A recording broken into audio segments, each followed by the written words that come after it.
ഇന്ന് കോവിഡ് സ്ഥിരീകരിച്ചവരുടെ എണ്ണം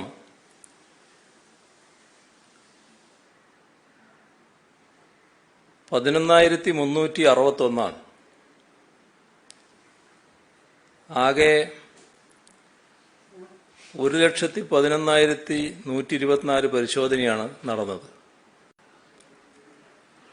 ഇന്നത്തെ മരണസംഖ്യ 90 ആണ്. ഇപ്പോൾ 1,07,682 പേരാണ് ചികിത്സയിലുള്ളത്. കഴിഞ്ഞ 3 ദിവസങ്ങളിലെ ശരാശരി ടെസ്റ്റ് പോസിറ്റിവിറ്റി നിരക്ക് 11.5%. ഏറ്റവും ഉയർന്ന നിരക്ക് മലപ്പുറം ജില്ലയിലാണ്, 13.8%.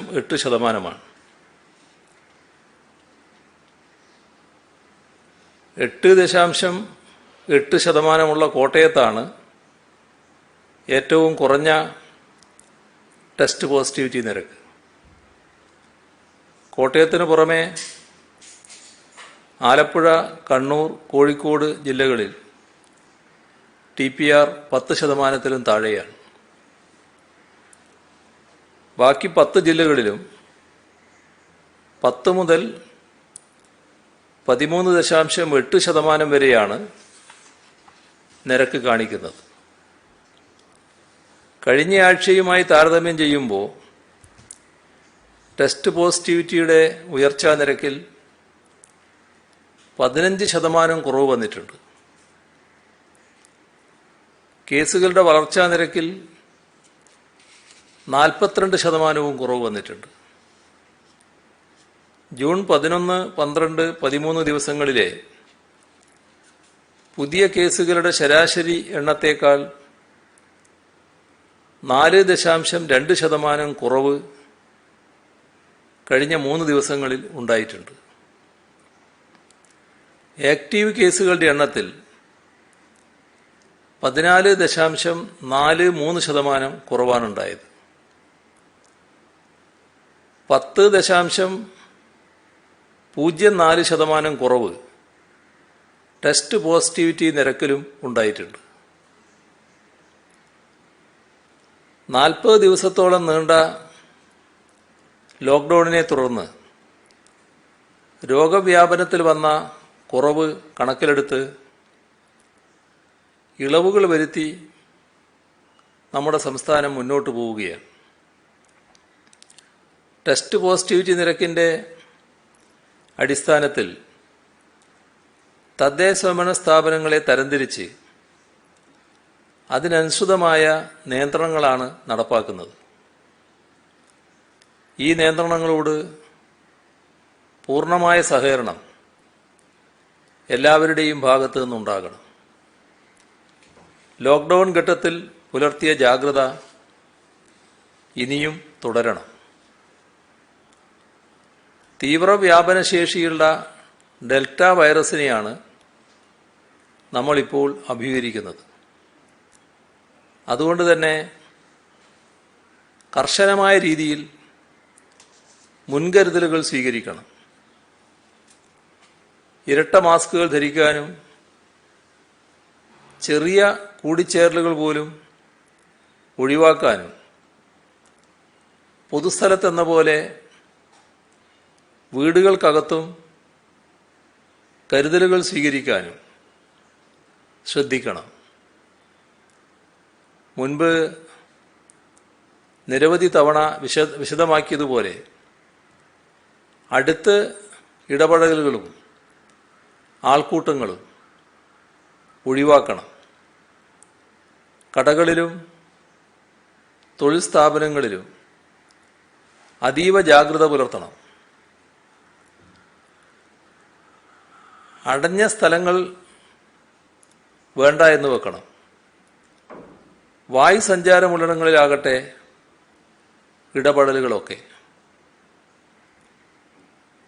മൂന്നാം തരംഗത്തിൻ്റെ സാധ്യത പലരും പ്രവചിച്ചിരിക്കുകയാണ്.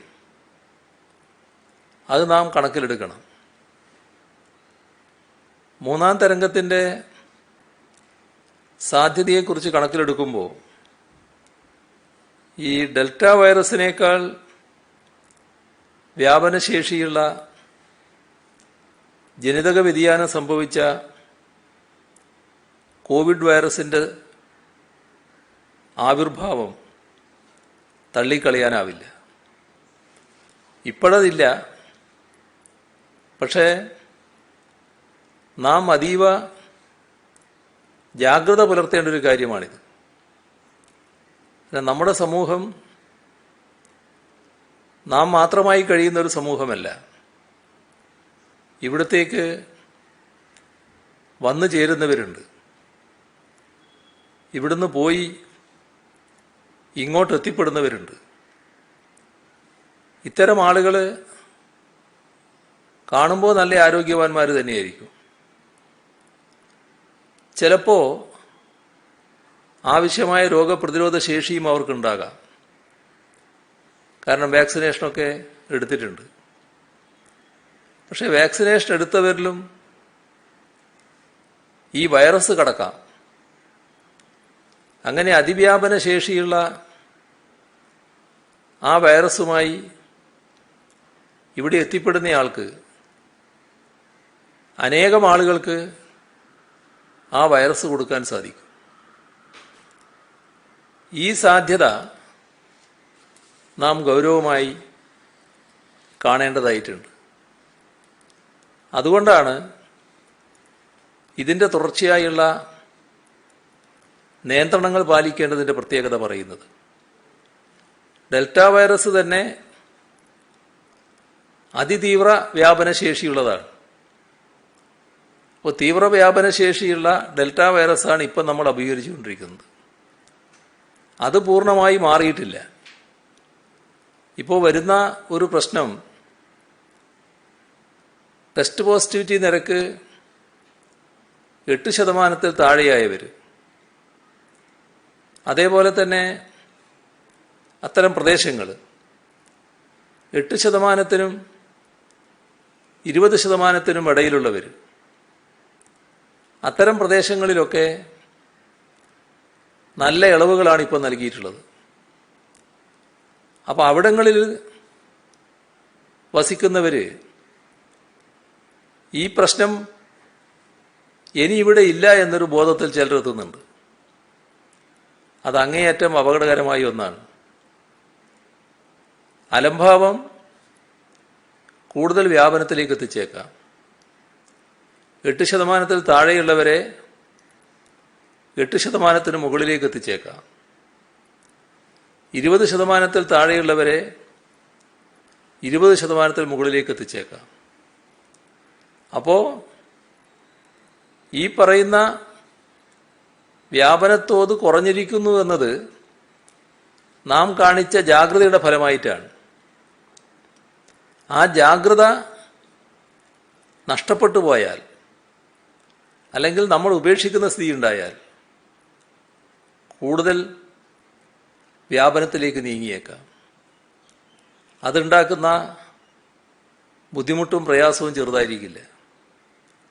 അതുകൊണ്ടാണ് ഇവിടങ്ങളിൽ ആവശ്യമായ കരുതലും കോവിഡ് പ്രോട്ടോകോൾ പാലിക്കലും ഉണ്ടാകണം. അതിലൊരു വിട്ടുവീഴ്ചയും അനുവദിക്കാനാവില്ല എന്നത് ആവർത്തിച്ച് പറയുന്നത്. അപ്പോൾ നമ്മുടെ നിയന്ത്രണങ്ങൾ നാം തന്നെ പാലിച്ചുകൊണ്ട് വിട്ടുവീഴ്ചയില്ലാതെ മുന്നോട്ട് പോവുക എന്താണ് വേണ്ടത്. അതിലൂടെയാണ് ഈ രണ്ടാം തരംഗത്തെ കൂടുതൽ നല്ല രീതിയിൽ കുറച്ചു കൊണ്ടുവരാനും മൂന്നാം തരംഗത്തെ പ്രതിരോധിക്കാനും കഴിയുക എന്നത് നാം എല്ലാവരും ഉൾക്കൊള്ളേണ്ട കാര്യമാണ്. മൂന്നാം തരംഗത്തെക്കുറിച്ച് വിവിധ തരത്തിലുള്ള അഭിപ്രായങ്ങൾ ആരോഗ്യമേഖലയിലെ വിദഗ്ധരിൽ നിന്നും ഉണ്ടാകുന്നുണ്ട്. അത്തരം ചർച്ചകൾ, പഠനങ്ങൾ സസൂക്ഷ്മം നിരീക്ഷിച്ചുകൊണ്ട് ഏറ്റവും മോശമായ സാഹചര്യത്തെ നേരിടാൻ ആവശ്യമായ തയ്യാറെടുപ്പ് തന്നെയാണ് സർക്കാർ നടത്തുന്നത്. ഒരു തരത്തിലുള്ള അലംഭാവവും ഈ കാര്യത്തിൽ ഉണ്ടാകില്ല. കുട്ടികളുടെ വാക്സിനുമായി ബന്ധപ്പെട്ടുള്ള പരീക്ഷണങ്ങൾ വിജയകരമായി മുന്നോട്ടു പോകുന്നുവെന്ന വാർത്തകൾ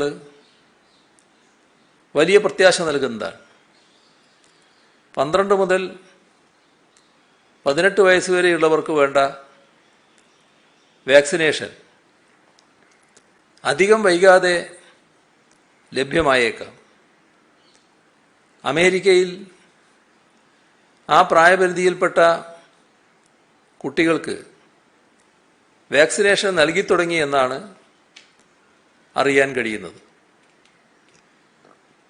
കേരളത്തിൽ ഏകദേശം 40% പേർക്ക് ആദ്യത്തെ ഡോസ് വാക്സിൻ ഇതുവരെ നൽകാൻ സാധിച്ചു.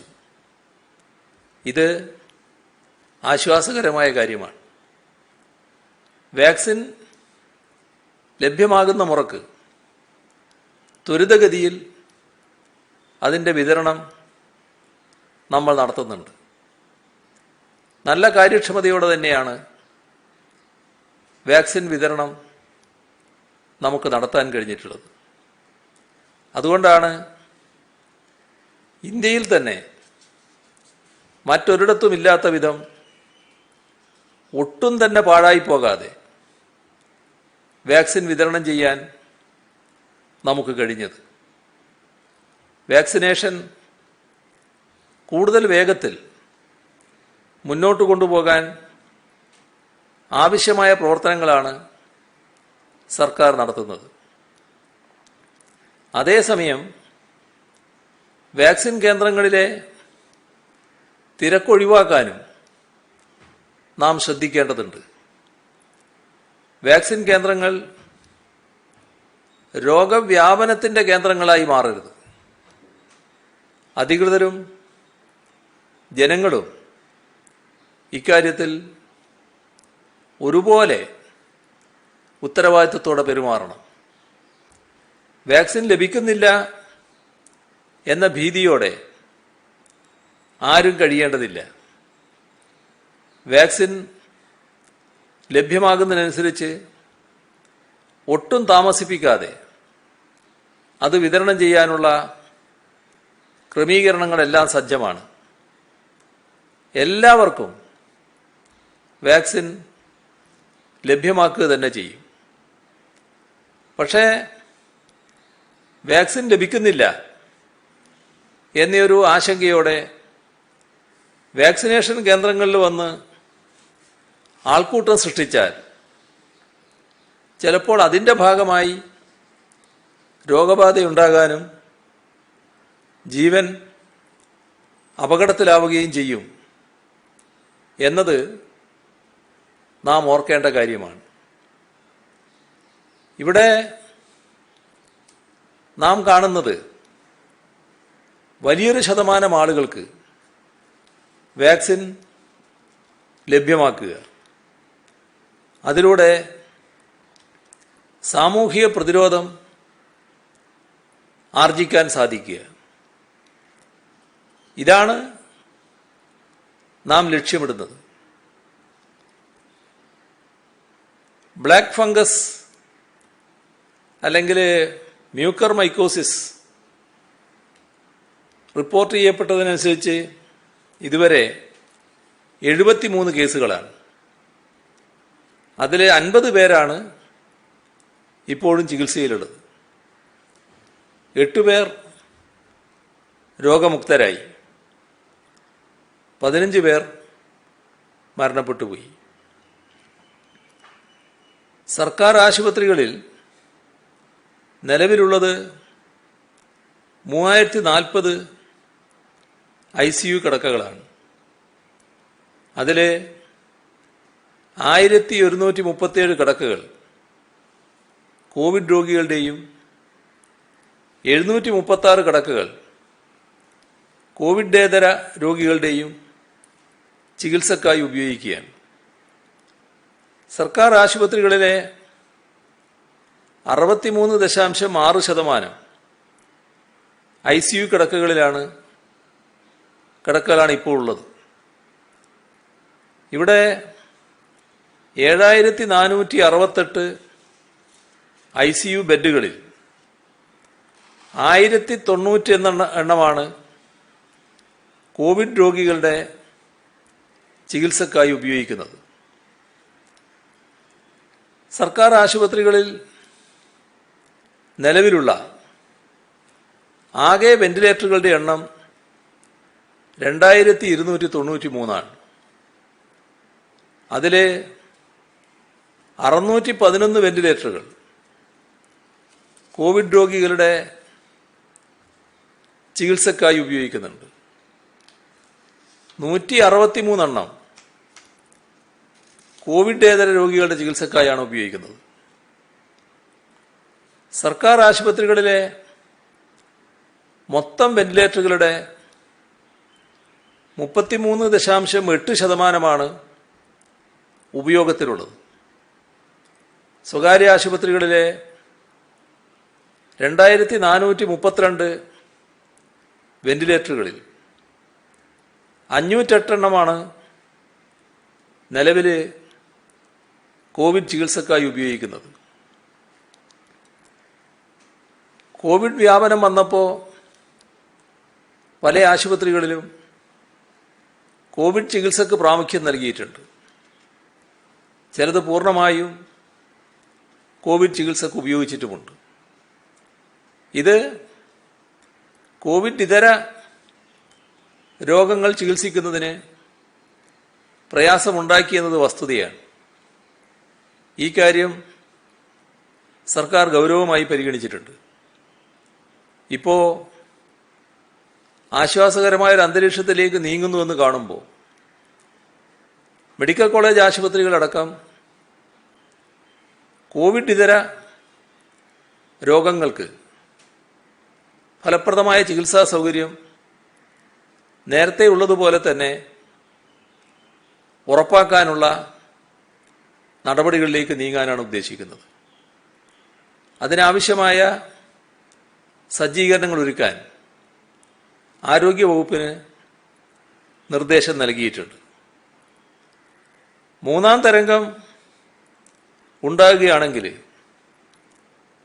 കുട്ടികളുടെ വിദഗ്ധ ചികിത്സ ഉറപ്പാക്കുന്നതിന് പീഡിയാട്രിക് കെയർ സൗകര്യങ്ങൾ ശക്തിപ്പെടുത്തുന്നത് നേരത്തെ തന്നെ പറഞ്ഞിട്ടുള്ള കാര്യമാണ്.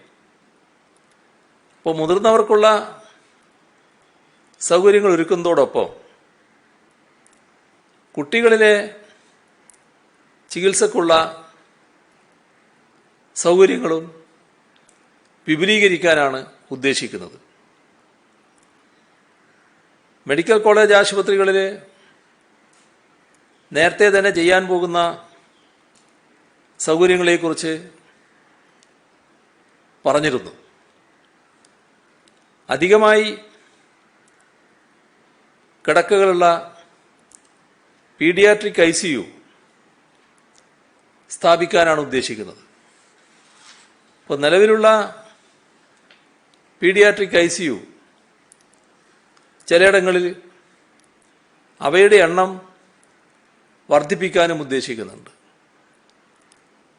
ജനറൽ ആശുപത്രി, ജില്ലാ ആശുപത്രി, താലൂക്ക് ആശുപത്രി തുടങ്ങിയവയിൽ HDU ഹൈ ഡിപ്പെൻഡൻസി യൂണിറ്റ് സ്ഥാപിക്കും. അതല്ലെങ്കിൽ നിലവിലുള്ള പീഡിയാട്രിക് ICU HDUവിലെ കിടക്കകളുടെ എണ്ണം വർദ്ധിപ്പിക്കാനാണ് നിർദ്ദേശിച്ചിട്ടുള്ളത്. ഇതിലേക്ക് ആവശ്യമായ സജ്ജീകരണങ്ങൾ ആരോഗ്യവകുപ്പ് ഒരുക്കുകയാണ്. ഇതിൽ പ്രൈമറി ഹെൽത്ത് സെൻ്റർ വരെ, കമ്മ്യൂണിറ്റി ഹെൽത്ത് സെൻ്റർ വരെ ഇക്കാര്യത്തിൽ സജ്ജമാക്കി നിർത്താനാണ് ഉദ്ദേശിക്കുന്നത്. അപ്പോൾ ആവശ്യമായത്ര ഐസൊലേഷൻ വാർഡുകൾ, ഇതിൻ്റെ ഭാഗമായുള്ള ചികിത്സാ സൗകര്യങ്ങൾ, ഓക്സിജൻ ബെഡുകൾ, ICU വാർഡുകൾ എല്ലാം ഇതിൻ്റെ ഭാഗമായി സജ്ജമാക്കാനുള്ള തയ്യാറെടുപ്പുകളാണ് നടന്നു വരുന്നത്. അപ്പോൾ കുട്ടികൾക്ക് ഇതുമായി ബന്ധപ്പെട്ട് കൂടുതലായി എന്തെങ്കിലും അപകടം സംഭവിക്കുമെന്ന ആശങ്കയിൽ നമ്മുടെ സമൂഹം കഴിയേണ്ടതില്ല. ഇത്തരത്തിലുള്ള ഏതൊരു സാഹചര്യത്തെയും നേരിടാനുള്ള സജ്ജീകരണങ്ങളാണ് നാം ഫലപ്രദമായി തന്നെ നടത്തുന്നത്. നേരത്തെ തന്നെ അതുമായി ബന്ധപ്പെട്ട കാര്യങ്ങൾ വിശദമാക്കിയതുകൊണ്ട് വീണ്ടും അതിൻ്റെ വിശദാംശങ്ങളിലേക്ക് ഇപ്പോൾ കടക്കുന്നില്ല. ഇപ്പം നമ്മുടെ സംസ്ഥാനത്തെടുത്താൽ തിരുവനന്തപുരം ജില്ല ടെസ്റ്റ് പോസിറ്റിവിറ്റി നിരക്ക് നല്ലതുപോലെ വർദ്ധിച്ചൊരു ജില്ലയായിരുന്നു. എന്നാൽ ഈ ഒരാഴ്ച പരിശോധിച്ചാൽ TPR-ൽ ഗണ്യമായ കുറവ് കാണുന്നുണ്ട്. പക്ഷേ ഒരു പ്രത്യേകത കാണുന്നത് തലസ്ഥാന നഗരിയിൽ വല്ലാത്ത തിരക്ക് കാണുന്നുണ്ട്. ആൾക്കൂട്ടം പലയിടത്തും ഉണ്ടാകുന്നുണ്ട്. അത് നഗരത്തിലുമുണ്ട്, നഗരത്തിൻ്റെ ഉൾഭാഗങ്ങളിലുമുണ്ട്. അപ്പം ഇത്തരം കാര്യങ്ങളിൽ പൊതുവിലെല്ലാവരും ജാഗ്രത പാലിച്ചു പോകണം. ജില്ലയിലെ 30% കൂടുതൽ ടെസ്റ്റ് പോസിറ്റിവിറ്റി നിരക്കുള്ള, അതാണ് D കാറ്റഗറി, അവിടെ 6 തദ്ദേശ സ്ഥാപനങ്ങളാണ്. അവിടെയാണ് ട്രിപ്പിൾ ലോക്ക്ഡൗൺ. അപ്പോൾ അതിന് സമാനമായ നിയന്ത്രണങ്ങളും ഈ 6 തദ്ദേശ ഭരണ സ്ഥാപനങ്ങളിൽ ഏർപ്പെടുത്തിയിട്ടുണ്ട്. ഇവിടെ C കാറ്റഗറിയിൽ 38 തദ്ദേശ സ്ഥാപനങ്ങളാണ്.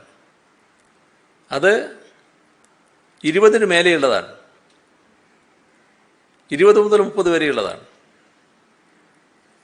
എന്നാൽ B കാറ്റഗറിയിൽ തിരുവനന്തപുരം കോർപ്പറേഷൻ അടക്കം 31 തദ്ദേശ ഭരണ സ്ഥാപനങ്ങളാണ്. അത് 8 മുതൽ 20 വരെയുള്ളതാണ്. 8% താഴെയുള്ള A കാറ്റഗറി, അതിൽ 3 തദ്ദേശ ഭരണ സ്ഥാപനങ്ങളാണ് തിരുവനന്തപുരം ജില്ലയിലുള്ളത്. കൊല്ലം ജില്ലയിൽ പുനലൂർ താലൂക്ക് ആശുപത്രിയിൽ കോവിഡ്, ഹൈപ്പറൈറ്റിസ്, HIV രോഗികൾക്കായി പോസിറ്റീവ് ഡയാലിസിസ് യൂണിറ്റ് സജ്ജമാക്കിയിട്ടുണ്ട്. പ്ലാന്റേഷൻ കോർപ്പറേഷൻ മേഖലയിലെ ലയങ്ങളിൽ താമസിച്ചിരുന്ന മുഴുവൻ രോഗബാധിതരെയും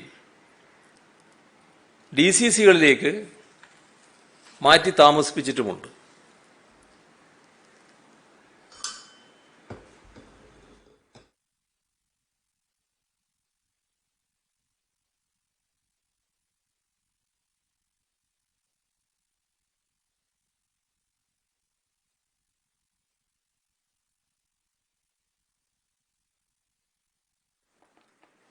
ആലപ്പുഴ ജില്ലയിൽ കോവിഡ് ബാധിച്ച ക്ഷീരകർഷകരുടെ വളർത്തുമൃഗങ്ങളെ സംരക്ഷിക്കാൻ കർഷകർക്ക് സഹായം നൽകുന്നതിനായി ജില്ലാ പഞ്ചായത്ത് ദയ എന്നൊരു പദ്ധതിക്ക് തുടക്കമിട്ടിട്ടുണ്ട്.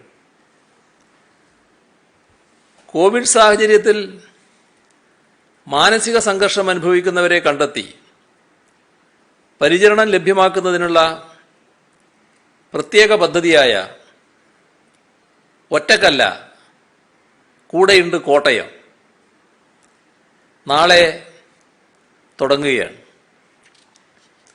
കോവിഡ് മരണങ്ങൾ, രോഗബാധ, ആശുപത്രിവാസം, സമ്പർക്കവിലക്ക്, ലോക്ക്ഡൗൺ തുടങ്ങിയവ നിരവധി ആളുകൾക്ക് മാനസിക സംഘർഷങ്ങൾക്ക്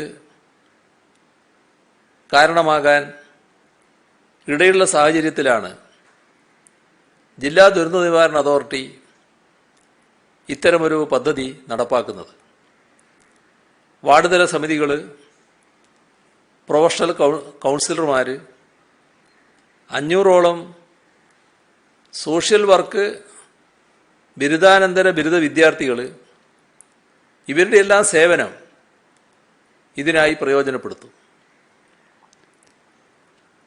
ലോക്ക്ഡൗൺ നിയന്ത്രണങ്ങളിൽ ഇളവ് വരുത്തുന്നതിനർത്ഥം ഇവിടെ കോവിഡ് നിലവിലില്ല എന്നല്ല. നിയന്ത്രണങ്ങളിൽ അയവ് വന്നതോടെ ചില സ്ഥലങ്ങളിൽ ജാഗ്രതക്കുറവുണ്ടാകുന്നതായി ശ്രദ്ധയിൽപ്പെട്ടിട്ടുണ്ട്. പോലീസിന് നിർദ്ദേശം മറികടക്കുക, വാക്തർക്കങ്ങളിൽ ഏർപ്പെടുക, അപൂർവം ചില സ്ഥലങ്ങളിൽ അതിനപ്പുറവും കടക്കുക. ഇത്തരം സംഭവങ്ങളിൽ നിയമലംഘകർക്കെതിരെ കർശന നടപടിയെടുക്കാൻ നിർദ്ദേശം നൽകിയിട്ടുണ്ട്. ഇത് കാറ്റഗറി എയിലായാലും ബിയിലായാലും എല്ലാ സ്ഥലങ്ങളിലും ബാധകമാണ് എന്നത് ഓർക്കേണ്ടതുണ്ട്. പല സ്ഥലങ്ങളിലും ക്വാറന്റൈനിൽ കഴിയുന്നവർ ക്വാറന്റൈനിലിരിക്കാതെ പുറത്തിറങ്ങുന്ന നിലയുണ്ട്. ഇങ്ങനെ പുറത്തിറങ്ങുന്നവരെ കണ്ടെത്തി കൗൺസിലിംഗ് നൽകി വീടുകളിലേക്ക് മടക്കി അയക്കുന്ന രീതിയാണ് ഇതേവരെ പോലീസ് സ്വീകരിച്ചു വന്നത്. ചില സ്ഥലങ്ങളിൽ നിയമാനുസൃതമുള്ള പിഴയും ഈടാക്കിയിട്ടുണ്ട്. അപ്പോൾ ക്വാറന്റൈൻ ലംഘിക്കുന്നത് രോഗവ്യാപനം വർദ്ധിക്കുന്നതിനിടയാക്കും. അപ്പം അത്തരത്തിൽ നിയമലംഘനം നടത്തുന്നവർക്കെതിരെ പകർച്ചവ്യാധി നിയമം, ഡിസാസ്റ്റർ മാനേജ്മെന്റ് ആക്ട് ഇവയെല്ലാം അനുസരിച്ചുള്ള പ്രോസിക്യൂഷൻ നടപടി സ്വീകരിക്കാൻ പോലീസിന് നിർദ്ദേശം നൽകിയിട്ടുണ്ട്. കോവിഡ് അല്ലാത്ത രോഗങ്ങൾക്കുള്ള ചികിത്സ എല്ലാ രംഗത്തും ആരംഭിച്ചു വന്ന ഘട്ടത്തിലാണ് രണ്ടാം തരംഗം വന്നത്. അതുകൊണ്ടാണ് വീണ്ടും കോവിഡ് ചികിത്സയിലേക്ക് നമുക്ക് മാറേണ്ടി വന്നത്. നേരത്തെ പറഞ്ഞതുപോലെ ഇനി നോൺ കോവിഡ് ചികിത്സ ആവശ്യമായ രീതിയിൽ ആരംഭിക്കുക തന്നെ വേണം. ഇതിൻ്റെ ഭാഗമായി മുഴുവൻ മെഡിക്കൽ വിദ്യാർത്ഥികളെയും ഡോക്ടർമാരെയും ഇതിനകം തന്നെ വാക്സിനേറ്റ് ചെയ്തിട്ടുണ്ട്. PG വിദ്യാർത്ഥികൾ, ഹൗസ് സർജന്മാർ എന്നിവർ ഇപ്പോൾ കോവിഡ് ഡ്യൂട്ടിയുടെ ഭാഗമായി പലയിടങ്ങളിലാണ്. അവരുടെ കോഴ്സ് പൂർത്തിയാക്കേണ്ടതുണ്ട്, പഠനം പൂർത്തിയാക്കണം. എങ്കിൽ മാത്രമേ അവരുടെ സേവനം ചികിത്സാരംഗത്ത് പൂർണ്ണതോതിൽ ഭാവിയിൽ ഉപയോഗിക്കാനാവും. അത് കണ്ടുകൊണ്ടുള്ള നടപടികൾ സ്വീകരിക്കാനാണ് ഉദ്ദേശിക്കുന്നത്. ബാങ്കുകളിൽ വലിയ തോതിലുള്ള തിരക്ക് അനുഭവപ്പെടുന്നുണ്ട്. യഥാർത്ഥത്തിൽ ബാങ്ക് ഇടപാടുകൾ ഒട്ടുമിക്കതും വീട്ടിലിരുന്ന് ഓൺലൈനായി നടത്താൻ കഴിയുന്നതാണ്. അത് പ്രോത്സാഹിപ്പിക്കണം. അതിലൂടെ ജനക്കൂട്ടം വലിയ തോതിൽ ബാങ്കുകളിലേക്ക് എത്തുന്നത് ഒഴിവാക്കാനാകും. ബാങ്കിൽ തന്നെ ബന്ധപ്പെടുന്നതിനുള്ള നമ്പർ പാസ്ബുക്കിലും ചെക്ക് ബുക്കിലുമൊക്കെ ഇപ്പോൾ ബാങ്ക് നൽകുന്നുണ്ട്. ആ നമ്പറിൽ വിളിച്ചാൽ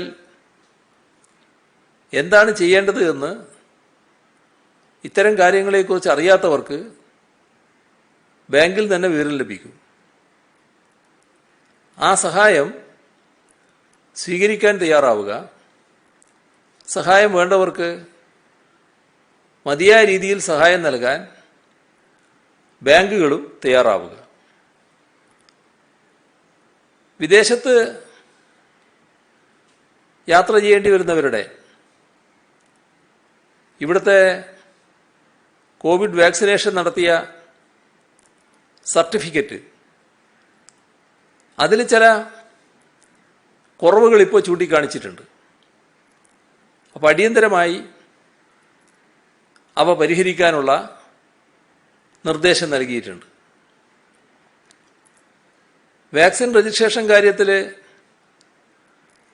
ഭിന്നശേഷിക്കാർ, മുതിർന്ന പൗരന്മാർ, കാഴ്ച പരിമിതിയുള്ളവർ, നിരക്ഷരർ, ഇവർക്കൊക്കെ മറ്റുള്ളവരുടെ സഹായം വേണ്ടി വരും. അപ്പോൾ വളണ്ടിയർമാർ താമസസ്ഥലത്തെത്തി അവരെ സഹായിക്കുക എന്താണ് ഉദ്ദേശിക്കുന്നത്. കേരളത്തിൽ പൊതുവെ ഉയർന്നു വരുന്നൊരാക്ഷേപമാണ് വിദ്യാഭ്യാസ മേഖലയിൽ ഫീസ് അടച്ചില്ല എന്ന പേരിൽ ഓൺലൈൻ ക്ലാസ്സിൽ പ്രവേശിപ്പിക്കാത്ത സംഭവങ്ങൾ ഉണ്ടാകുന്നുവെന്നത്. അക്കാര്യത്തിൽ ഇടപെട്ട് ഇത്തരം വിദ്യാഭ്യാസ സ്ഥാപനങ്ങൾക്കെതിരെ പൊതുവിദ്യാഭ്യാസ വകുപ്പ് കർശനമായ നടപടിയെടുക്കണമെന്ന് നിർദ്ദേശം നൽകിയിട്ടുണ്ട്. PSC പരീക്ഷകൾ ഈ സാഹചര്യത്തിൽ മുടക്കമില്ലാതെ നടത്തുന്നതിനുള്ള ക്രമീകരണങ്ങൾ ഏർപ്പെടുത്തുന്നതാണ്. കഴിഞ്ഞ 24 മണിക്കൂറിനുള്ളിൽ സംസ്ഥാനത്ത് മാസ്ക് ധരിക്കാത്ത 7043 പേർക്കെതിരെ കേസ് രജിസ്റ്റർ ചെയ്തു. സാമൂഹ്യ അകലം പാലിക്കാത്തതിന് 4248 പേർക്കെതിരെ നിയമ നടപടി സ്വീകരിച്ചു. പിഴയായി 26,64,100 രൂപയാണ് കഴിഞ്ഞ ദിവസം ഈടാക്കിയത്. കോവിഡ് ബാധിച്ച് മരണപ്പെടുന്ന തൊഴിലാളികളുടെ ആശ്രിതർക്ക് ആനുകൂല്യമായി ESI കോർപ്പറേഷൻ ആശ്വാസ പദ്ധതി പ്രഖ്യാപിച്ചിട്ടുണ്ട്. അതനുസരിച്ച് 1948 ESI നിയമപ്രകാരം രജിസ്റ്റർ ചെയ്തിട്ടുള്ള തൊഴിലാളികളുടെ ആശ്രിത കുടുംബങ്ങൾക്കാണ് ആനുകൂല്യം ലഭിക്കുക. തൊഴിലാളിയുടെ വേതനത്തിൻ്റെ 90% വരെയുള്ള തുക ആശ്രിത കുടുംബങ്ങൾക്ക് നിശ്ചിത അനുപാതത്തിൽ വിഭജിച്ച് എല്ലാ മാസവും അവരുടെ ബാങ്ക് അക്കൗണ്ടിലേക്ക് നേരിട്ട് വിതരണം ചെയ്യുന്നതാണ് പദ്ധതി.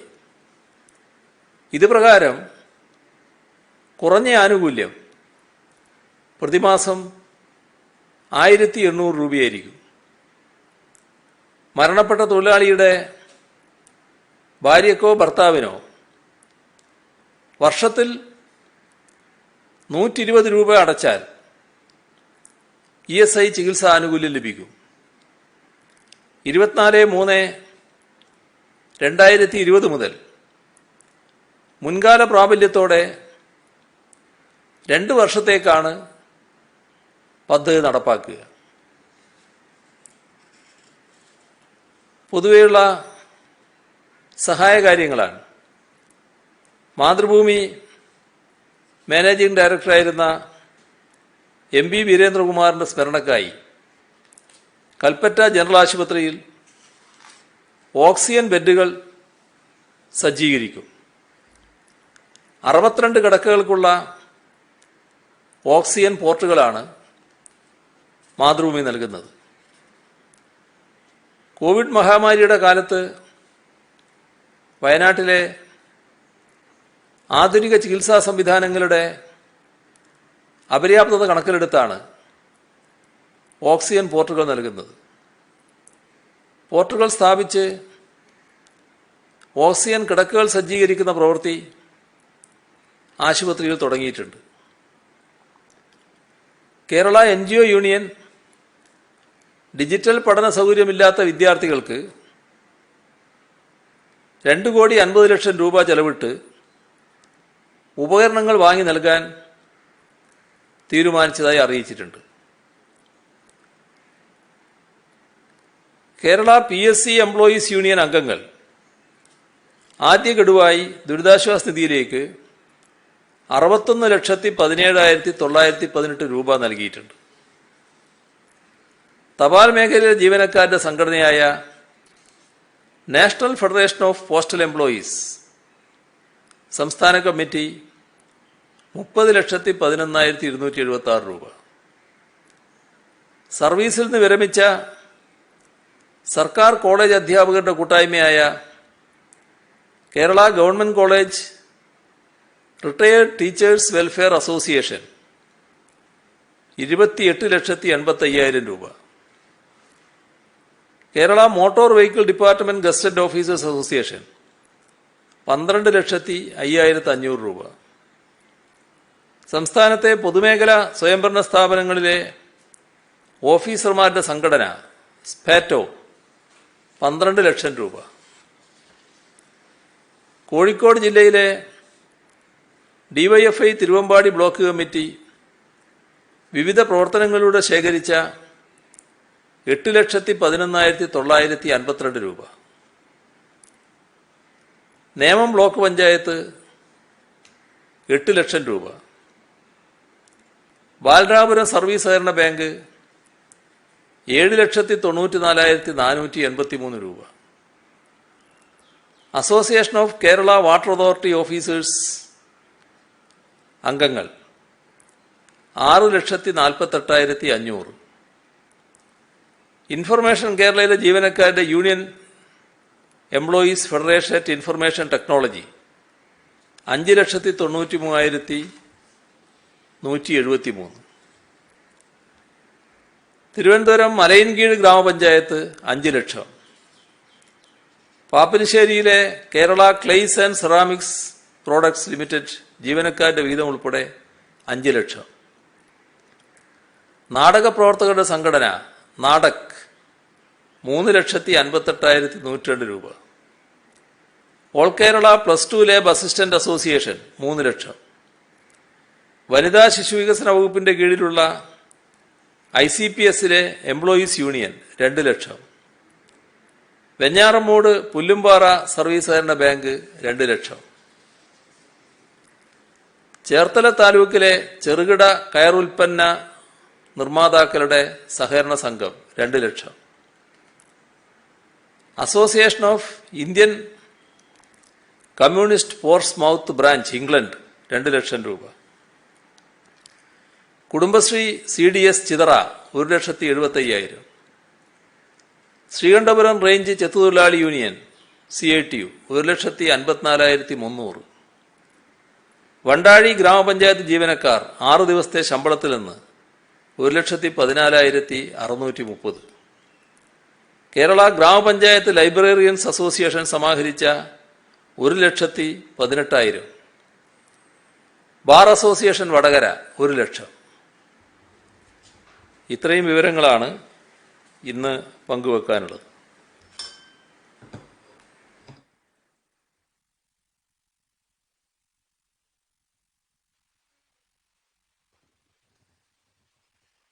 CM ഇളവുകൾ പ്രഖ്യാപിക്കുമ്പോൾ ഈ ആരാധനാലയങ്ങൾ തുറക്കണമെന്ന ആവശ്യം പല കോണുകളിൽ നിന്ന് ഉയർന്നു വരുന്നുണ്ട്. ഇന്നിപ്പോൾ KPCC അധ്യക്ഷൻ അടക്കമുള്ളവർ ആരാധനാലയങ്ങൾ തുറക്കണമെന്ന് ആവശ്യപ്പെട്ടിട്ടുണ്ട്. അതുപോലെ തന്നെ രണ്ടാമത്തെ കാര്യം, ബാർബർ ഷോപ്പുകൾ തുറക്കാൻ അനുമതി നൽകി, ബ്യൂട്ടി പാർലർ തുറക്കാൻ അനുമതിയില്ല. പക്ഷെ അവിടെ മുടി വെട്ടാനുള്ള അനുമതി കൊടുക്കുമോയെന്ന് അവരുടെ സംഘടന ചോദിക്കുന്നുണ്ട്. വേറെ ഫേഷ്യൽ അടക്കം ഒന്നുമില്ലാതെ മുടി വെട്ടാൻ മാത്രം അനുമതി കൊടുക്കുമോയെന്ന് ചോദിക്കുന്നുണ്ട്. ഇതില് ആരാധനാലയങ്ങൾ ഏറ്റവും നല്ല സാഹചര്യം വരുമ്പോൾ ആദ്യം തന്നെ തുറക്കാമെന്നുള്ളത് തന്നെയാണ് ഗവൺമെന്റ് കാണുന്നത്. ഇപ്പോഴത്തെ അവസ്ഥ നല്ല രീതിയിൽ ഈ രോഗവ്യാപന തോത് കുറഞ്ഞു വരുന്നതായി കാണുന്നുണ്ട്. അത്തരം കാര്യങ്ങളെക്കുറിച്ച് ഒരാഴ്ച എത്തിയൊരു നിഗമനത്തിലെത്താമെന്നാണ് കണ്ടത്. നേരത്തെ നമ്മൾ പ്രഖ്യാപിക്കുമ്പോൾ തന്നെ കണ്ടിട്ടുള്ള കാര്യം, അടുത്ത ബുധനാഴ്ച വരെയാണ് ഈ പറയുന്ന ഇപ്പോഴത്തെ നില തുടരുന്നത്. അപ്പോൾ ഈ ഒരാഴ്ചക്കാലം ഏതു തരത്തിലാണ് കാര്യങ്ങൾ എന്ന് നോക്കി ആവശ്യമായ ഇളവുകൾ കുറച്ചുകൂടി അനുവദിക്കുന്ന നില സ്വീകരിക്കാമെന്ന് തന്നെയാണ് ഗവൺമെന്റ് കണ്ടിട്ടുള്ളത്. അപ്പോൾ ആ വിലയിരുത്തലിലേക്ക് ഇന്ന് പോയിട്ടില്ല. അത് ബുധനാഴ്ച മുതൽ ചെയ്യാൻ പറ്റുന്ന കാര്യം ചൊവ്വാഴ്ച പരിശോധിച്ച് തീർച്ചപ്പെടുത്തുന്ന നിലയാണ് സ്വീകരിക്കുക. ആരാധനാലയങ്ങൾ പൂർണ്ണമായിട്ട് അടച്ചിടുക എന്നല്ല ഗവൺമെന്റ് ഉദ്ദേശിക്കുന്നത്. ഇതിന് പലതിനും നമ്മൾ നിർബന്ധിതമായതാണല്ലോ. അപ്പോൾ ഏറ്റവും വേഗതയിൽ തുറക്കാൻ പറ്റുന്ന സാഹചര്യം ഉണ്ടാകട്ടെ, അപ്പോൾ അത് തുറക്കുന്ന നില തന്നെ സ്വീകരിക്കും. മറ്റേ ബാർബർ ഷോപ്പിന്റെ ഭാഗമായിട്ടുള്ള കാര്യങ്ങൾ ചെയ്യാമെന്ന് തന്നെയാണ് കാണുന്നത്. ഈ കോവാക്സിന്റെ രണ്ടാം ഡോസ്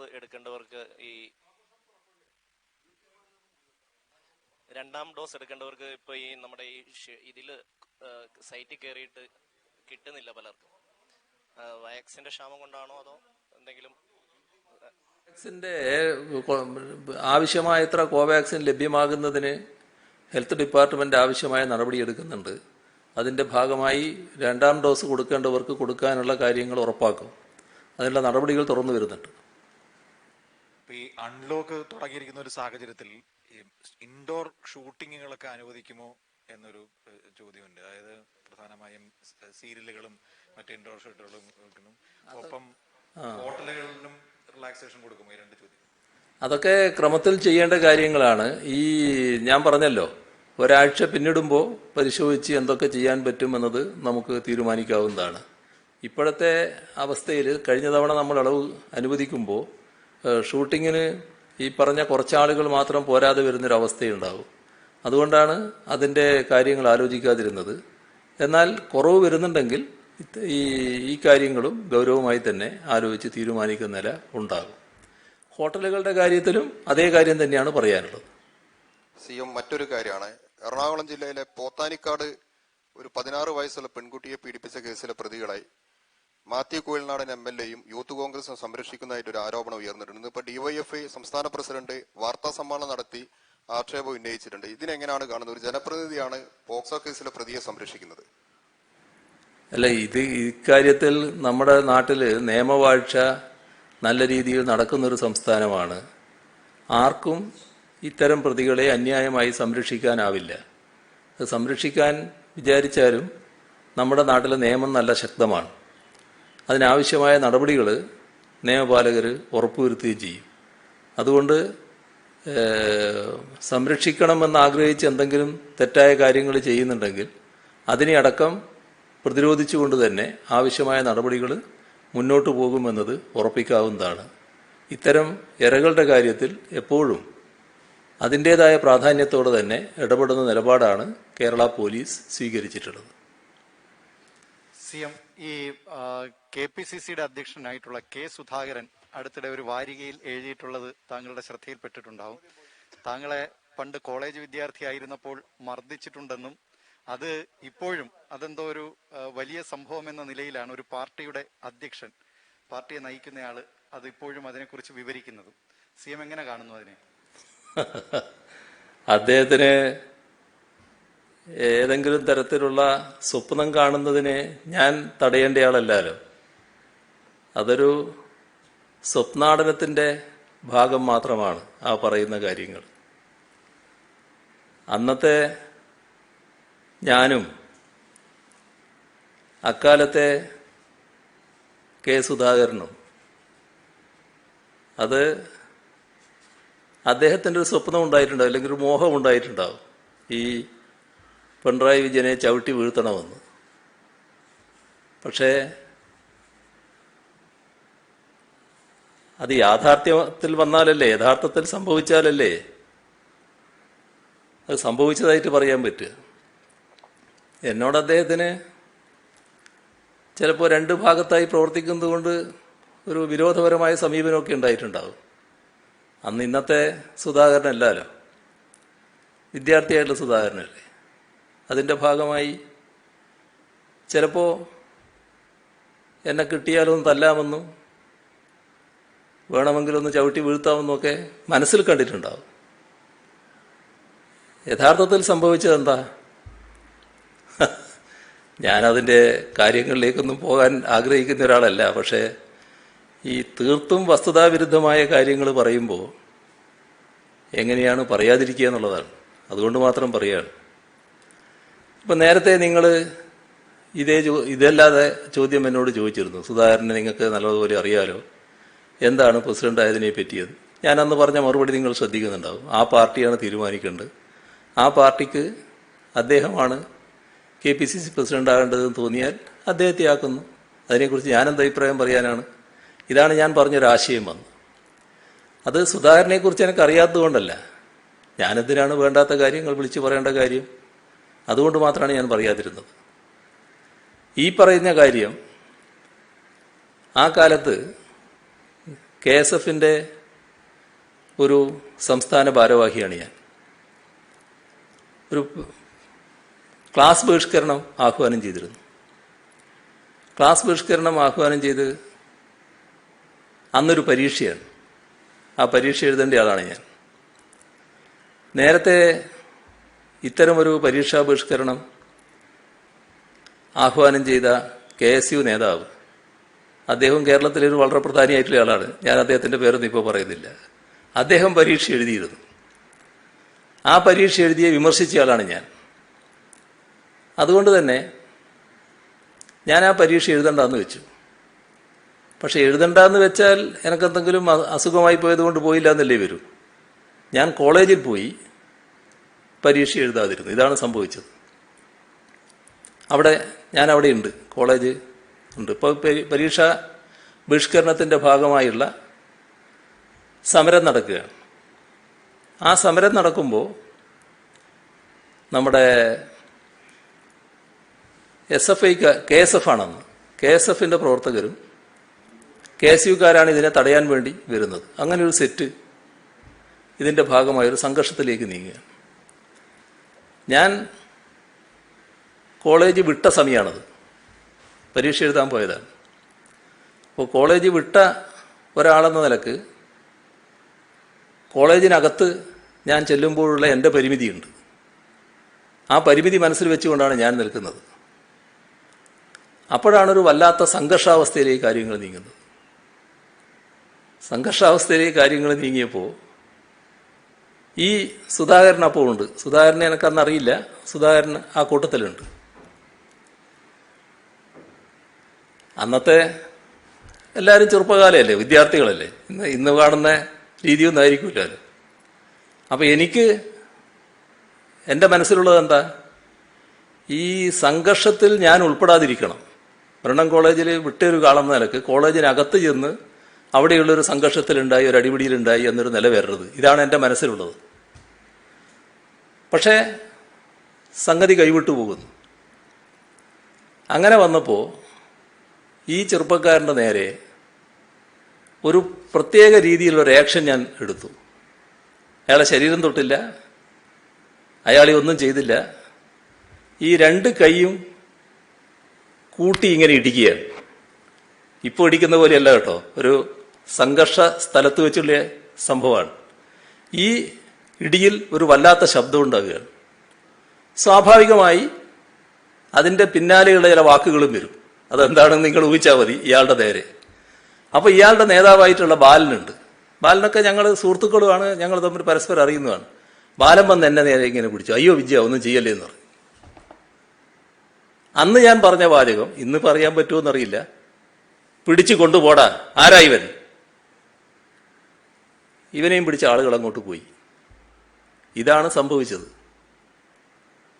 അത്രയും സുധാകരൻ ഇപ്പോൾ മനസ്സിലാക്കിക്കോ, അവിടെ അത് നിന്നത് ബ്രണ്ണൻ കോളേജ് വിട്ട ഒരാളെന്ന നിലക്ക് കോളേജിൽ പരീക്ഷ എഴുതാൻ പോയ ഒരാൾ മാത്രമായതുകൊണ്ടാണ് എന്നതും ഓർത്താൽ നല്ലത്. പിന്നെയല്ല അദ്ദേഹത്തിൻ്റെ മനസ്സിലുള്ള കണക്കുകൂട്ടൽ. പിന്നെ അദ്ദേഹത്തിൻ്റെ വേറൊരു കണക്കുകൂട്ടൽ. അദ്ദേഹം പറയാണ്, ഇതൊക്കെ പറഞ്ഞാൽ കുറച്ച് സ്വയം പുകഴ്ത്തലായിട്ട് വന്നു. അതുകൊണ്ട് എല്ലാ കാര്യത്തിലേക്കൊന്നും ഞാനിപ്പോൾ കടക്കുന്നില്ല. ഏതോ ഒരു ഫ്രാൻസിസിൻ്റെ കാര്യം പറയുന്നുണ്ട്. ഫ്രാൻസിസ് എപ്പോഴും കത്തിയും കൊണ്ട് നടക്കുന്നയാളാണ്. ഞങ്ങളാരും ഇതൊന്നും കാണാത്തവരാണെന്നൊന്ന് ഞാൻ പറയുന്നില്ല കേട്ടോ. കത്തിയും കൊണ്ടൊക്കെ നടക്കുന്നവരെ ഞങ്ങൾ കണ്ടിട്ടില്ലേ? അതൊന്നും കാണാത്തവരെല്ലാവരും. അപ്പം ഞാനെന്തോ അവിടെ ആൽത്തറയിൽ വെച്ച് സംസാരിക്കുകയാണ് ഒരു പൊതുയോഗത്തിൽ. ഈ ഫ്രാൻസിസിനെ കുറിച്ച് പറഞ്ഞു. ഫ്രാൻസിസ് അപ്പോൾ ചാടി വീണ് ഈ സ്റ്റേജിലേക്ക് ചാടി കയറി. എന്നിട്ട് മൈക്കെടുത്ത് എൻ്റെ തലക്കടിച്ചു. അപ്പം ഞാൻ മാറിയത് കൊണ്ട് രക്ഷപ്പെട്ടു. ഇവരെല്ലാവരും കൂടി വന്ന് പിന്നെ എന്നെ അടിച്ച് വീഴ്ത്തി എന്നാണ് പറയുന്നത്. അതും അദ്ദേഹത്തിൻ്റെ ഒരു മോഹമായിരിക്കാം. ഈ ഫ്രാൻസിസ് ഞാൻ കോളേജ് വിടുന്നവരെ അവിടെ ഇല്ല. എൻ്റെ ശരീരത്തിനടുത്തേക്ക് വരണമെന്ന് ആഗ്രഹിക്കുന്ന പല ആൾക്കാരും ഉണ്ടായിട്ടുണ്ടാവും ഇത് ആക്രമിക്കാൻ. പക്ഷേ ആരും ശരീരത്തിനടുത്തേക്ക് എത്തിയിട്ടില്ല കേട്ടോ. നേരത്തെ പോലീസുകാർ ചെയ്തത് മാത്രമേ ഉള്ളൂ. അത് മനസ്സിലായിക്കോളൂ. അത് സുധാകരൻ പറയുന്നുണ്ടല്ലോ, അയാൾ കളരി പഠിച്ചു. ആ കളരി പഠിച്ചതുകൊണ്ടൊന്നുമല്ല. ഞാൻ എൻ്റെ പ്രസ്ഥാനത്തിൻ്റെ ഭാഗമായിട്ടാണല്ലോ എല്ലാ കാലത്തും നിന്നിട്ടുള്ളത്. ബ്രണ്ണൻ കോളേജിൽ KSUവിന് മൃഗീയ ആധിപത്യമുള്ള കാലത്താണ് ഞാൻ അവിടെ ചെല്ലുന്നത്. അന്നത്തെ ഒരു വലിയ നിര എന്തിനും പോരുന്നവർ ഉണ്ടായിരുന്നു. സുധാകരനേക്കാളും തടിമെടുക്കുള്ളവരടക്കം. പേരുകളെല്ലാം എൻ്റെ നാക്കിൻ തുമ്പിൽ ഇങ്ങനെ വരുന്നുണ്ട്. അവരുടെ എല്ലാം മുമ്പിൽ കൂടി തന്നെയാണ് ഞാൻ പ്രവർത്തിച്ചു വന്നത്. അതിൻ്റെയൊക്കെ കഥകളുണ്ട്. ആ കഥകൾ അന്നത്തെ എൻ്റെ ഭാഗമായി ജീവിച്ചിരിക്കുന്ന ഒരുപാട് ആളുകളില്ലേ?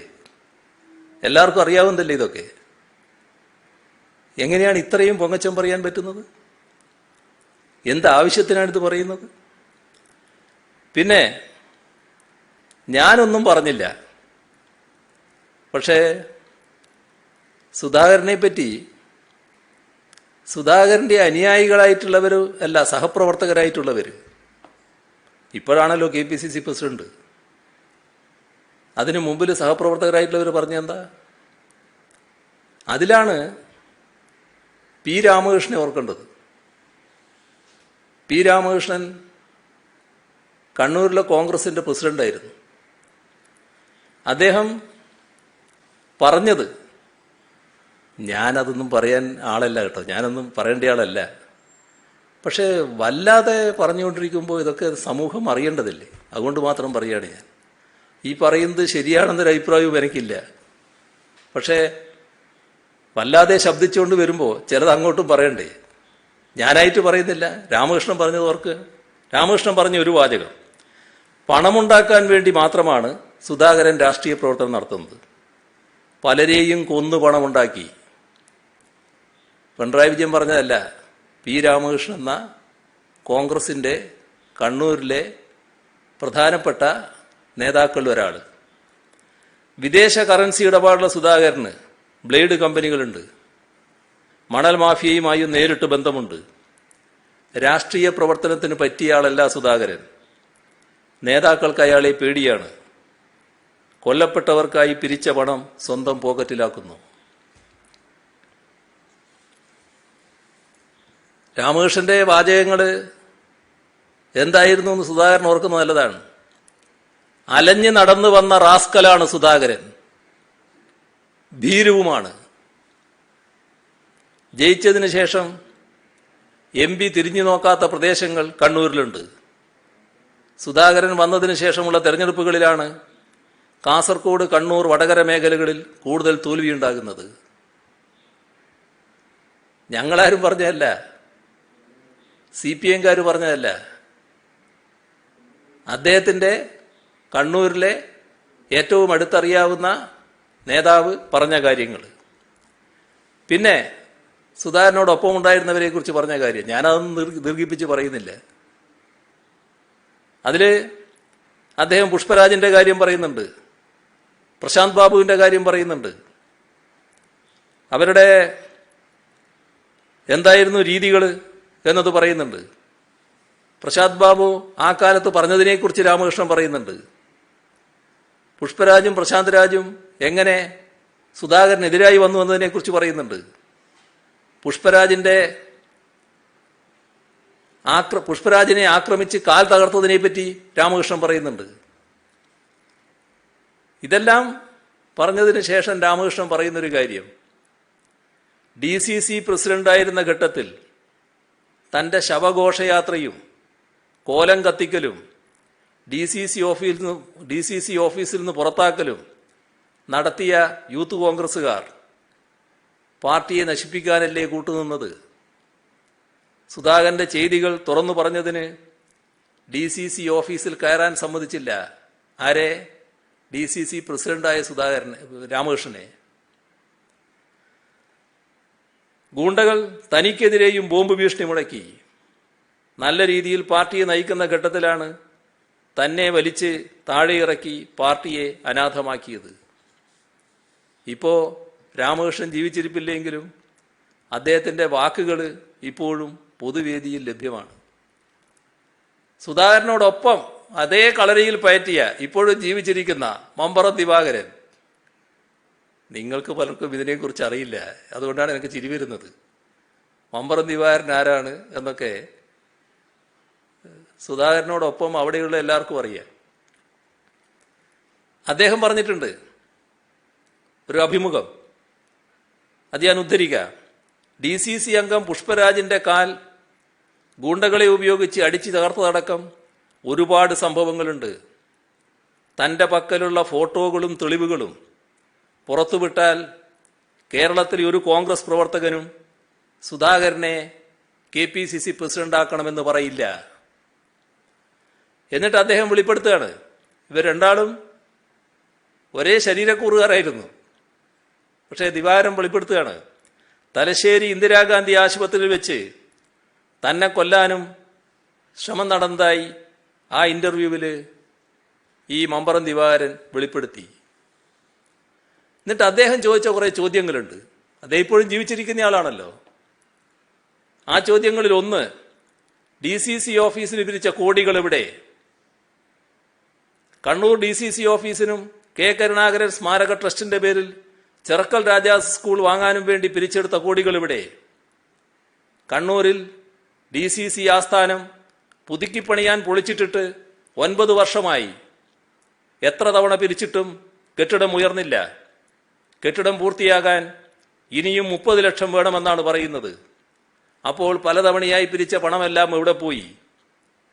ചെറക്കൽ സ്കൂൾ വാങ്ങാൻ സുധാകരന്റെ നേതൃത്വത്തിൽ ഗൾഫിൽ നിന്നുൾപ്പെടെ 30 കോടി രൂപയാണ് പിരിച്ചത്. സ്കൂൾ വാങ്ങിയതുമില്ല. ആ തുക എവിടെ? ഇനി സുധാകരൻ ബ്രണ്ണൻ കോളേജിൽ പഠിക്കുന്ന കാലം, ഞാനതിൽ കക്ഷിയല്ല, പക്ഷേ ഇന്ന് അദ്ദേഹത്തിൻ്റെ സമപ്രായക്കാരനും അന്ന് കോളേജിൽ പഠിച്ചിരുന്നതുമായ AK ബാലൻ, അദ്ദേഹം ഓർമ്മിച്ച് പറഞ്ഞ ചില കാര്യങ്ങളുണ്ട്, അതും മറന്നുപോണ്ട. 67-69 കാലത്ത് സപ്തകക്ഷി മുന്നണിയിൽ വിദ്യാഭ്യാസ മന്ത്രിയായിരുന്നല്ലോ CH മുഹമ്മദ് കോയ. അദ്ദേഹം ബ്രണ്ണൻ കോളേജ് കമ്മ്യൂണിറ്റി ഹാളിന്റെ ഉദ്ഘാടനം നിർവഹിക്കാൻ പോയി. ആ പുതുക്കിയ ഹാളിന്റെ ഉദ്ഘാടനത്തിന് ഇപ്പം ഞാൻ പോയപ്പോൾ, അതിന്റെ പിന്നീട് പുതുക്കൽ നടന്നു. ആ ഉദ്ഘാടനത്തിന് പോയപ്പോൾ സഖാവ് ബാലൻ എന്നോട്, അന്ന് സഖാവ് ബാലൻ നിയമമന്ത്രിയാണ്, അദ്ദേഹം എന്നോട് പറഞ്ഞു ഈ കാര്യം. ആ ചടങ്ങിൽ പങ്കെടുക്കാൻ വന്നപ്പോൾ CH മുഹമ്മദ് കോയക്കെതിരെ കരിങ്കൊടി കാട്ടി, ചെരിപ്പെറിഞ്ഞു. ആ ചടങ്ങ് അലങ്കോലപ്പെടുത്താൻ ശ്രമിച്ചു. അന്ന് മുഹമ്മദ് കോയക്ക് പിന്തുണ പ്രഖ്യാപിച്ച് മുദ്രാവാക്യം മുഴക്കി ചടങ്ങ് സുഗമമായി നടത്താനായത് അന്നത്തെ ഈ പറഞ്ഞ AK ബാലൻ അടക്കമുള്ള പ്രവർത്തകരുടെ ഇടപെടലിന്റെ ഭാഗമായിട്ടാണ്. ഈ പറയുന്ന വീരവാദം മുഴക്കിയ സുധാകരൻ ആ സംഭവം ഇപ്പൊ മറന്നിട്ടുണ്ടാവില്ലല്ലോ. അർദ്ധനഗ്നനായി ആ കോളേജ് ചുറ്റിപ്പിച്ചില്ലേ അവര്? സുധാകരന്റെ ഈ അതിക്രമത്തെ തടയാൻ വേണ്ടി ഇറങ്ങിയ വിദ്യാർത്ഥികള് നേരെ ഡ്രസ് ഇട്ടുകൊണ്ടായിരുന്നോ നടന്നത് ബ്രണ്ണൻ കോളേജിന്റെ ചുറ്റും സുധാകരൻ? അപ്പോ വെറുതെ വലിയ പൊങ്ങച്ചം പറഞ്ഞതുകൊണ്ട് കാര്യമില്ല. പിന്നെ പല മോഹങ്ങൾ സുധാകരൻ ഉണ്ടായിട്ടുണ്ട്. ഒരു ദിവസം കാലത്ത് എൻ്റെ വീട്ടിൽ സുധാകരൻ്റെ അടുത്തൊരു സുഹൃത്ത്, ഈ മമ്പറം ദിവാകരനെ പോലെ തന്നെയുള്ള മറ്റൊരു സുഹൃത്ത്, ഇവരെല്ലാം ഒരേ കാലത്താണല്ലോ, എൻ്റെ അതേ പ്രായമല്ലെങ്കിലും വലിയ വ്യത്യാസം ഞങ്ങൾ തമ്മിലില്ലാലോ. ആ സുഹൃത്ത് എൻ്റെ അടുത്ത് വരികയാണ്, വീട്ടിൽ വരികയാണ്, നന്ന കാലത്താണ്. അപ്പൊ എനക്കൊരാശ്ചര്യം, ഇതെന്താ കഥ? ഇയാൾ സാധാരണ അങ്ങനെ വരേണ്ട ഒരാളല്ല. അയാൾ വലിയ രാഷ്ട്രീയ ശത്രുവായി നിൽക്കുന്ന ഒരാളാണ്. കണ്ണൂരിൻ്റെ ഒരു രീതിയുണ്ടല്ലോ, അത് വെച്ച് എന്താ വന്നതെന്ന് എനിക്കൊരാശ്ചര്യമായി. അപ്പൊ അയാൾ തന്നെ തുടങ്ങുകയാണ്, ഇപ്പൊ അദ്ദേഹം മരിച്ചുപോയി, അതുകൊണ്ട് മാത്രമല്ല, പേര് ഞാൻ പറയുന്നില്ല. അദ്ദേഹം സുധാകരൻ്റെ ഒരു ഫൈനാൻസിയർ കൂടിയായിരുന്നു. അപ്പൊ അദ്ദേഹം എന്നോട് പറഞ്ഞു, ഞാൻ വന്നതിൽ നിങ്ങൾക്ക് ആശ്ചര്യം ഉണ്ടാവും. ഞാൻ പറഞ്ഞു, അതെ അതുണ്ട്, എന്താ നിങ്ങൾ വന്നത്? അത് ഞാൻ പറയാമെന്ന് പറഞ്ഞു. അത് വളരെ രഹസ്യമായിട്ട് പറയേണ്ടതാണ്. ആയിക്കോട്ടെ എന്ന് പറഞ്ഞു. ആ വീട്ടിൽ ഞാൻ മാത്രമേ ഉള്ളൂ, അന്നേരം പറയാണ്. വീട്ടിൽ എൻ്റെ ഭാര്യയും 2 കുഞ്ഞുങ്ങളും ഉണ്ട്. അപ്പോൾ പറയാണ്, നിങ്ങൾ വളരെ ശ്രദ്ധിക്കേണ്ടതുണ്ട്. അപ്പോൾ ഞാൻ ചിരിച്ചു. അത് അല്ല, നിങ്ങൾ ചിരിക്കുക ചെയ്യാതെ എനിക്കറിയാം, അതല്ല ഞാൻ പറയുന്നത്. ഈ സുധാകരൻ ഞങ്ങൾ സുഹൃത്തുക്കളൊക്കെ തന്നെ, പക്ഷെ ഒരു വലിയ പ്ലാനുമായിട്ടാണ് നടക്കുന്നത്. ഞാൻ ചോദിച്ചെന്താ? നിങ്ങളെ കുട്ടികളെ തട്ടിക്കൊണ്ടുപോകാനുള്ള പരിപാടിയുണ്ട്. ഞാൻ സുധാകരനോട് പറഞ്ഞിട്ടുണ്ട്, സുധാകരന് വരുന്ന വലിയ സുഹൃത്തുക്കളാണ് ഇവർ തമ്മിൽ. ഇത് പഞ്ചാബൊന്നും അല്ല കേട്ടോ, വേണ്ടാത്ത കാര്യത്തിനൊന്നും മെനക്കെടരുത്. അങ്ങനെ വന്നാൽ ഇവിടെ കത്തും, വേണ്ടാത്ത ഒരു പണിയും ചെയ്യരുത് എന്ന് ഞാൻ പറഞ്ഞിട്ടുണ്ട്. പക്ഷെ അവൻ്റെ ഒരു രീതി വെച്ചാൽ എനിക്കൊരു വിശ്വാസം വരുന്നില്ല, അതുകൊണ്ടാണ് നിങ്ങളെ അറിയിക്കുന്നത്. അപ്പം ഞാൻ അയാളെ പേര് വിളിച്ചു. ഞാൻ പറഞ്ഞു, അതെ, ഞാനെന്താ അതിൽ ചെയ്യാൻ പറ്റുക? ഇതിപ്പോൾ എനിക്ക് ആരോടെങ്കിലും പറയാൻ പറ്റുമോ? വരുന്നിടത്ത് കാണാം, അത്രയല്ലേ, മറ്റൊന്നും പറയാൻ പറ്റില്ലല്ലോ. നിങ്ങൾ ആലോചിക്കണം, എനിക്ക് എൻ്റെ ഭാര്യയോട് പറയാൻ പറ്റുമോ? പിന്നെ ഭാര്യയ്ക്ക് മനസ്സമാധാനമുണ്ടോ? കുട്ടികളെയും കൊണ്ട്, ആ 2 കുട്ടികളുടെയും കൈയും പിടിച്ച് സ്കൂളിൽ പോകുന്ന കാലം അത്. തലശ്ശേരി സെൻറ് ജോസഫിൽ മകൻ പോകുന്നു, മകള് അവിടുത്തെ കോൺവെന്റ് പോകുന്നു. സെൻറ് ജോസഫിൽ ഭാര്യ പഠിപ്പിക്കുന്നു. ആ 2 കുട്ടികളെയും കൈയും പിടിച്ചാണ് ബസ് ഇറങ്ങിയാൽ കൈ പിടിച്ച് പോകേണ്ടത്. ആരോടെങ്കിലും പറയാൻ പറ്റുമോ? ആരോടും ഞാൻ പറയാൻ പോയില്ല, ഒരാളോടും പറഞ്ഞില്ല. ഇതെല്ലാം കടന്നു വന്നതാണ്. മോഹങ്ങൾ പലതുണ്ടായിട്ടുണ്ടാവും. ആ മോഹങ്ങൾ കൊണ്ടൊന്നും വിചാരിക്കുന്നത് പോലെ വിജയനെ വീഴ്ത്താൻ കഴിയില്ല എന്നത് ഇതേവരെയുള്ള സുധാകരന്റെ അനുഭവമാണ്. പിന്നെ രാഷ്ട്രീയ നിലപാട്, അദ്ദേഹം 3 വർഷങ്ങൾക്ക് മുൻപ് പറഞ്ഞ കാര്യമുണ്ട്. ഇപ്പം അവിടെ നിൽക്കുന്നുണ്ടോ എന്ന് എനിക്കറിയില്ല, എന്നാൽ അതിൻ്റെതായ ചില തികട്ടലുകൾ ഇപ്പോഴും വന്നിട്ടുണ്ട്. BJPയുമായി യോജിച്ചു പോകാൻ സാധിക്കുമെന്ന് എനിക്ക് തോന്നിയാൽ ഞാൻ പോകും, അതിൽ തർക്കമെന്താ? ഇപ്പോൾ പറയുന്നു കേരളത്തിലെ മുഖ്യ ശത്രു BJPയാണ് എന്ന്. അല്ല, BJP അല്ല, കേരളത്തിലെ കോൺഗ്രസിന്റെ മുഖ്യ ശത്രു CPIM ആണ് എന്ന്. അതല്ലേ സുധാകരന്റെ വാക്ക്?